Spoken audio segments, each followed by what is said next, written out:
सद्गुरू श्री ब्रह्मचैतन्य महाराज गोंदवलेकर यांचं प्रवचन 26 डिसेंबर. मन स्वाधीन होण्यासाठी मनापासून नाम घ्या.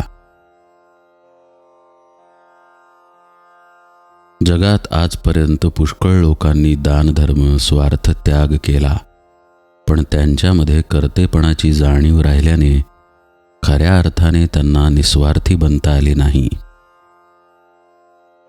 खरे म्हणजे आमचे मन आमच्या ताब्यात आल्याशिवाय आम्हाला निस्वार्थी बनता येणार नाही. मन कोणत्या साधनाने आम्हाला आवरता येईल?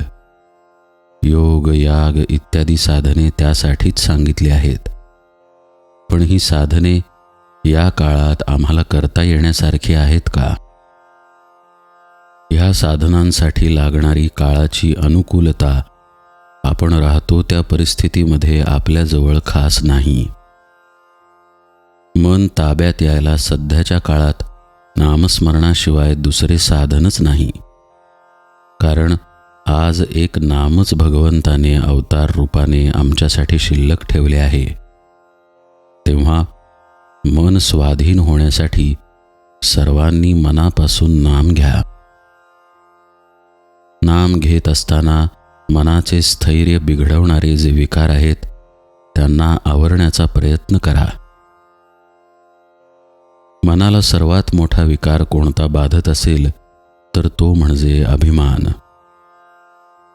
ह्या अभिमानासारखा आपला घात करणारा दुसरा शत्रू कोणी नसेल.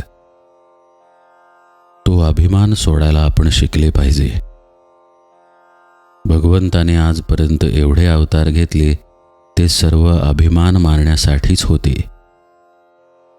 हिरण्यकश्यपूच्या वेळी भगवंताने अवतार घेतला, पण देव समोर उभे असताना सुद्धा त्याचा हात नमस्काराकडे न जाता तरवारीकडे गेला. यावरून त्याचा अभिमान किती तीव्र असेल याची कल्पना येईल. तो अभिमान नाहीसा करण्यासाठी आपण कर्तेपणाची जाणीव सोडून नाम घेतले पाहिजे. मनाची स्थिरता बिघडवणारा दुसरा शत्रू म्हणजे राग. हा राग फार भयंकर असतो. मोठमोठ्या तपस्वी लोकांची तपश्चर्या याने धुळीस मिळवली आहे. हा राग आवरण्यासाठी आपल्याला राग कशामुळे येतो हे नीट समजून घेतले पाहिजे. व्यवहारात आपल्याला नीतीची बंधने घालून दिली आहेत, ती सर्व आपण पाळली पाहिजेत. नीतीच्या बंधनात राहणाऱ्या माणसाचे विकार आपोआप आवरले जातील. ही बंधने कशासाठी घातली आहेत याचे मर्म समजून घेऊन वागले तर राग आवरता येईल. आणि राग आवरला म्हणजे त्याच्या पोटात लपून बसलेल्या काम, लोभ, मोह इत्यादी विकारांनाही पायबंद पडेल. याप्रमाणे नीतीच्या बंधनात राहून तुम्ही आपले मन भगवंताकडे विनम्र करा. भगवंताकडे जाऊ लागा. मन आपोआप तुमच्या मागे येईल, कारण तो त्याचा धर्म आहे. भगवंताला विसरू नका. तुमचे मन तुम्हाला आपण होऊन साह्य करील याची खात्री बाळगा. नाम सुरुंगाप्रमाणे आहे. विकार रूपी मोठाले खडक ते फोडून टाकते.